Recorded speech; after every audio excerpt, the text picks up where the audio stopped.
Chers amis, nous sommes pour notre deuxième cours ici, fait depuis le toit de la tombe du roi David. Sur le roi David, bientôt c'est Shavuot, c'est la date de son décès. Et Anouk a dit que cet endroit d'où je vous parle, c'est un des endroits les plus saints du monde. Et le roi David se trouve ici et il regarde, comme on peut voir ici, vous voyez une petite coupole noire au loin, on peut voir ici l'endroit du temple et là il regarde le temple. On avait vu dans la dernière fois que le roi David a été sacré par le prophète Shmuel, roi d'Israël, en douce. Et lors de cet épisode-là, c'était donc un des fils de Ishaï qui avait 8 enfants. Mais Ishaï croyait qu'il n'en avait que 7 et que le 8e, David, c'était un mamzer. Il était né d'un autre, sa femme l'aurait trompé avec un autre homme, elle tombait enceinte et c'est David. Donc en fait, il faisait tout pour que David meure. Il l'envoyait avec les troupeaux dans le désert. Effectivement, le roi David, une fois, il a rencontré un tigre avec ses deux petits-enfants qui ont voulu le dévorer. Il a déchiré. Puis après, une ours avec 2 enfants aussi. Et il a déchiré. Et il faisait tout, Ishaï, pour l'éloigner. Les gens de la ville ne comprenaient pas. Ishaï, c'était un des plus grands tzadikim de toute l'histoire. C'est un des 4 qui est mort sans aucun péché. Ils n'ont pas compris pourquoi. Tous ses fils à lui, c'était des grands tzadikim. Pourquoi le dernier, comme ça, il ne prend pas au sérieux, il est meurtre. Ils ont commencé à dire, sûrement il y a un problème. Et peu à peu, toute la ville se met à parler sur David, qui n'est pas encore le roi David, dire c'est un camp, qu'il y a sûrement un problème, peut-être c'est un mamzer. Quand il y a un vol, son vélo se fait voler, bah c'est sûrement David. Quelqu'un dit, c'est lui aussi, peut-être il y a eu un assassinat, c'est lui, etc. Et quand il y avait des vols, on allait le voir, on lui demandait de payer, il payait. Combien le roi David a souffert? Et sa mère qui savait que c'était un enfant cachère de Ishaï, elle n'a jamais raconté cela. Le Midrash dit, elle ne voulait pas faire honte à son mari. Savoir qu'elle avait trompé quelque part en couchant avec lui à la place de la servante. La servante non plus n'a jamais rien dit. Donc pendant 28 ans, c'est terrible, pendant 28 ans, David, il est spolié, on lui fait les misères terribles de chaque grand d'Israël. Mais vu que le roi David, c'est le grand des grands, donc il y a eu des souffrances terribles. Il va dans le désert et là-bas il commence à servir Hachem. Le désert c'est bien, c'est un endroit seul, on peut être en communion avec Hachem. Il commence à écrire les Tehillim, la nuit il regarde le ciel, il fait des Tehillim sur le ciel, sur les étoiles, sur la lune, le soleil, l'amitié qu'il a avec Hachem. Et un beau jour, on l'appelle d'urgence, viens, il y a Shmuel lundi qui veut te voir. Il ne comprend pas de quoi il s'agit, c'est Shmuel qui est venu pour le sacrer. Il rentre dans la maison, il se change, il y a sa mère qui dit qu'est-ce qui se passe? Je ne sais pas, ils m'ont appelé, il paraît qu'il y a Shmuel lundi qui veut me voir. Bon. Il part, sa mère le suit, et comme je l'ai raconté, Shmuel, il voit le premier fils de Ishaï, il croit, il se lève, il dit, c'est le Mashiach de Dieu. Il lui dit, tu vois rien du tout. Les hommes, ils voient rien, toi tu vois les yeux, moi je vois avec le cœur, je veux pas de lui. Et comme ça passent les 7 enfants. À la fin, rentre le roi David, qui était petit. Il était rouquin. Shmuel le voit, il dit, rouquin, c'est Esav. Esav aussi était rouquin. C'est Shofer Damim, c'est quelqu'un qui est assassin. C'est vrai que d'après la Kabbalah, le roi David a remplacé la place de Esav dans les mondes supérieurs. Esav, il y avait Abraham, Yitzhak, Yaakov, et il devait avoir Esav. Esav, il était du même axe que Yitzhak. C'est les dinim, c'est la rigueur. C'est vrai qu'il était toujours en confrontation avec le mal. Mais il est tombé dans le panneau. Il a péché. Et donc il perd sa place. Qui va le remplacer? Le roi David. Donc il était rouquin aussi, il a tué beaucoup de monde, mais il a fait parce que Dieu a ordonné. Et lorsque Shmuel voit rentrer David, il dit non, c'est pas lui. Dieu lui dit, mon Mashiach, mon roi, rentre et tu restes assis, lève-toi! Shmuel se lève, il ouvre la bouteille qui a l'huile d'onction et l'huile tout seul part sauter sur la tête de David. Comme Rivka, quand elle est allée prendre de l'eau du puits montait vers elle, là aussi l'huile, elle a couru vers lui. Et tout le monde crie, Yehi Melech, vive le roi, vive le roi. À ce moment-là, les frères de David qui ont toujours cru que c'était un mamzer, ils le regardaient même pas. Avec honte, ils viennent voir la mère de David, Nifet Batadiel, qui elle pleure 28 ans. 28 ans de souffrance, 28 ans de silence. Elle savait qu'il était Kadosh. Il savait que c'était le dernier fils de Ishaï, mais elle ne disait rien. Tant de souffrance. Et elle dit, Ma'ashem Haïtazot, de Dieu cela est venu. Et elle dit aussi, Even Masou Abonim Matel Rosh Pina, la pierre que les constructeurs ont rejetée, elle est devenue la pierre d'achoppement, mon fils. Et tous disent, Hodou Hashem Kitov Kalm Chasdo. Remerciez Hashem pour sa grande bonté. Le verset dit que quand Shmuel il a vu David, il a dit il est rouquin. Mais la suite du verset dit mais il a des beaux yeux. Alors on raconte qu'il a des beaux yeux, David, c'est ça qui nous intéresse. Alors c'est marqué, Chazal, on dit les yeux de la communauté, c'est le Sanhedrin. C'est vrai qu'il est rouquin et qu'il tuera des gens, mais il fera tout d'après les ordres du Sanhedrin. Ce sont des guerres de mitzvah, se battre contre les ennemis d'Israël. C'est effectivement le cas. Dès lors, en Israël, on ne sait pas parce qu'on a peur de Shaoul qui est le vrai roi encore. Il y a maintenant deux rois, un roi officiel Shaoul et un roi officieux caché, le roi David.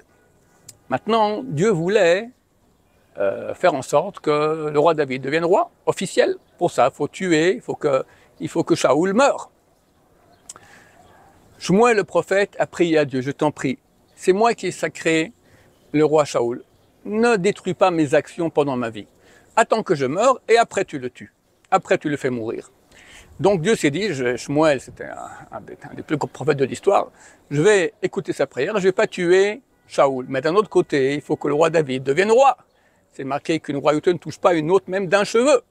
Alors qu'est-ce qu'il a fait? Il a envoyé au roi Shaoul une maladie psychiatrique de colère, de déprime. Il était mal. Et on lui a dit, peut-être on vous amène quelqu'un qui fait de la musique. Oui, mais amenez-moi quelqu'un de bien. Je veux quelqu'un. Il cherche, il trouve le roi David, le fils de Ishaï. Qu'est-ce qu'on a de mieux? Il sait très bien jouer, il connaît bien la Torah aussi. Le roi David, dans le désert, il faisait quoi? Il jouait aux cartes, il étudiait la Torah, se rapprochait de Dieu. Il a écrit les Télim, beaucoup de Télim ont été écrits dans le désert. Et il commence à jouer sur la harpe comme ça, et ça calme Shaoul extraordinaire. Comme ça, donc, de temps en temps, chaque fois qu'il y avait une crise chez Shaoul, venait le roi David, qu'on ne sait pas encore que c'est le roi, et jouait comme ça de la harpe. Une guerre éclate contre les Philistins. Ils se réunissent. Emekaïla, la vallée d'Aïla, c'est à 3-4 heures de Jérusalem, l'endroit existe encore. Il y a deux collines, et entre les deux, il y a une vallée. Sur une colline, les Philistins, sur l'autre, les Israéliens. Le roi David n'est pas là-bas. Lui, avec les troupeaux, comme son père a ordonné, il s'occupe des troupeaux. Les 3 grands-fils de Ishaï vont là-bas au combat. Et il n'y a pas un combat vraiment. Tous les jours sort du rang des Philistins un géant. Il fait 3 mètres et plus, Goliath. Il porte une armure qui va depuis le front jusqu'au bout des pieds, avec une lance terrible, avec devant lui quelqu'un qui porte un bouclier. Et il dit, pourquoi faire la guerre, vous tous contre nous tous?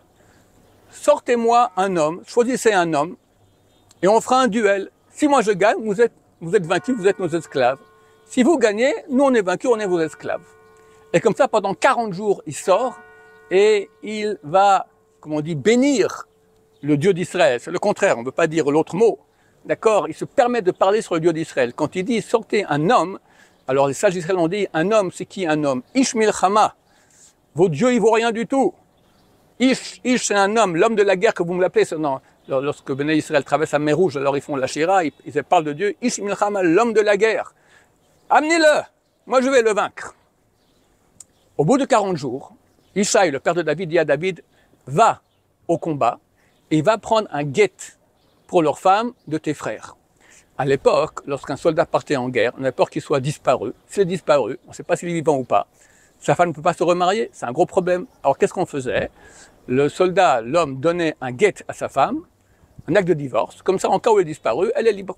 Si il revient B'ezrat Hashem sain et sauf, allez se remarier avec elle, ça se fait en 2 minutes, et terminé, tout va très bien.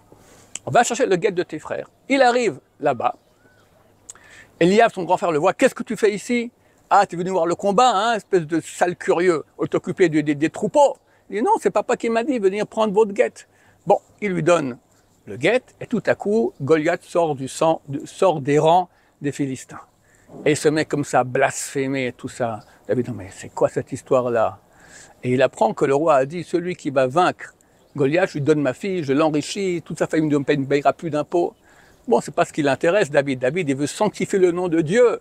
Cet homme-là, ça fait 40 jours qu'il est comme ça, on me raconte, et il blasphème. Moi, je vais y aller.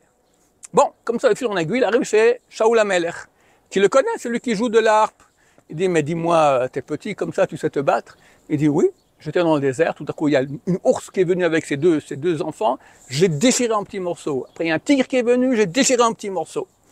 D'ailleurs le roi David, pour se souvenir toute sa vie des grands miracles qu'Hachem il a fait, il a pris après le petit agneau que voulait dévorer le tigre et l'ours, quand il a égorgé, il a pris la peau, il a fait un petit habit avec pour se rappeler toute sa vie des miracles qu'Hachem lui a fait. Alors Shaoul dit, ok, bon, dans ce cas-là, vas-y, prends mon armure. Shaoul était très haut, David était petit. Il met l'armure de Shaoul et hop, tout à coup, par miracle, l'armure, elle prend les dimensions de David. Le roi Shaoul devient tout blanc. Il se dit, Shmuel m'a dit qu'il y a un roi qui va me remplacer, peut-être c'est lui. Se battre contre Goliath, c'est pas n'importe quoi, je vois que l'armure lui va très bien. David, qui sait qu'il va être le roi à la place du roi, il voit que Shaoul, il blanchit comme ça, il dit, non, je suis pas habitué, moi j'aime aller relax, il enlève l'armure. Il prend son bâton de berger et il va dans l'île à rivière, il choisit 5 pierres. 5 pierres par rapport aux 5 livres de la Torah. Et il se rapproche comme ça de Goliath. Goliath, il le voit, il dit, quoi, je suis un chien? Tu viens avec moi avec un bâton? T'as pas honte? Il se met à blasphémer. Le roi David lui dit, toi tu viens avec ton bouclier, ta lance, ton armure. Moi je vais au nom du Dieu d'Israël que tu as blasphémé. Et moi aussi, moi aujourd'hui je vais donner ta chair en pâte aux animaux de la terre et aux oiseaux du ciel. Et il se met à courir, il prend la pierre, il lance la pierre. Maintenant, Goliath, il avait une armure aussi sur le front, partout, il ne peut pas rentrer. Et quand une pierre touche de l'acier ou du fer, ben, c'est clair que ça ne transperce pas. Lorsque la pierre est en train de voler, on lui dit comme ça, au fer, si tu t'ouvres par rapport à la pierre qu'a lancé le roi David, dorénavant on fera la bris mila avec toi avec du fer. Jusqu'à l'époque, il faisait la bris mila avec un morceau de caillou coupé. Dorénavant on fera avec du fer. Et effectivement, le fer de l'armure s'ouvre, la pierre rentre dans le front et Goliath tombe par terre. Psh, tous les Juifs se mettent à courir derrière les Philistins, il les tue comme ça. C'est une victoire extraordinaire. C'est quoi exactement la pierre? Il faut savoir que dans le monde, il y a 4 règnes, minéral, végétal, animal et humain. Les 3 derniers, ils ont tous une ascension, l'âge adulte, après ils pourrissent, deviennent poussière. La pierre, elle reste pierre. Je pose une pierre ici, je reviens dans 2000 ans, dans 3000 ans, elle est là. Si elle n'était pas sous la pluie, elle était érodée, mais elle est protégée de la pluie, elle reste ici. Une pierre ne change pas. Le peuple d'Israël est comparé à une pierre. Au Mikan, Roé Even Israël, c'est écrit. Dieu bénit Jacob, il appelle Roé Even Israël, le berger de la pierre d'Israël. Pourquoi est-ce qu'on est comparé à une pierre? Parce qu'on est aussi éternel, un peuple éternel. Tu prends le peuple juif, il y a 3300 ans, il parle la même langue, il a les mêmes coutumes, il fait le même Shabbat, les mêmes tefilin, rien n'a changé. Tous les peuples, ils changent, etc. Nous, on est un seul même peuple.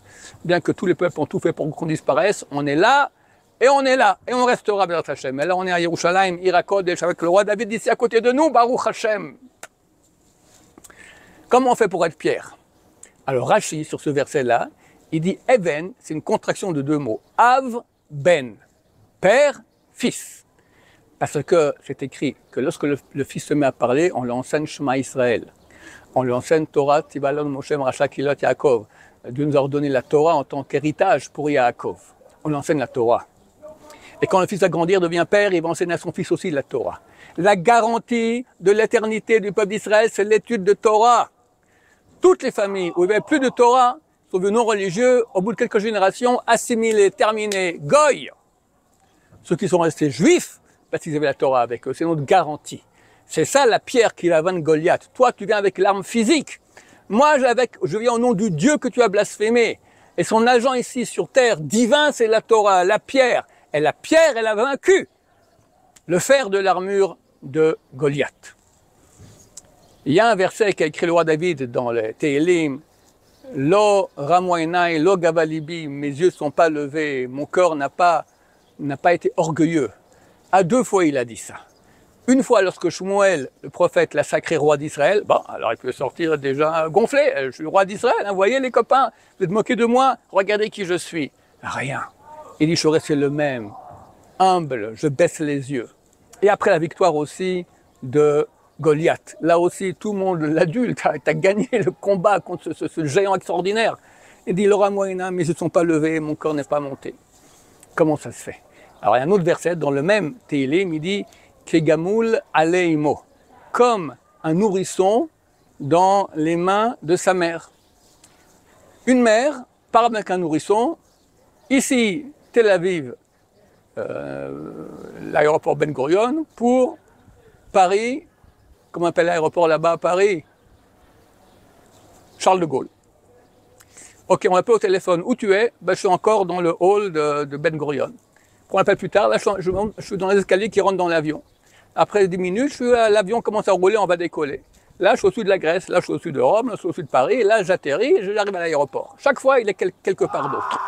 Si on parlait avec le gosse qu'elle tient, le nourrisson, dis-moi où tu es, toi? Moi, ben, je suis dans les bras de ma mère.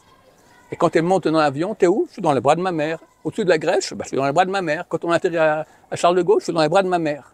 Comme ça, il dit le roi David. Moi, tous ces trucs-là, l'honneur et le grand, c'est rien du tout. Je suis dans les bras de ma mère, dans les bras de Dieu, de la Shrina. Je suis avec lui sans cesse. Un exemple d'humilité. C'est ça, les grands d'Israël. Il dira, Anitolat velo ish, je suis un ver et pas un être humain. Cet homme qui est tellement grand, de lui viendra Mashiach Bezrat Hashem, il est ici à côté de nous. Il dit, je suis un ver. Et il ne dit pas comme ça en rigolant, il le pense vraiment. C'est ça la grandeur des grands d'Israël, que Dieu nous aide à être un tout petit peu comme eux au moins. Baruch Adonai, l'olam, amen, amen.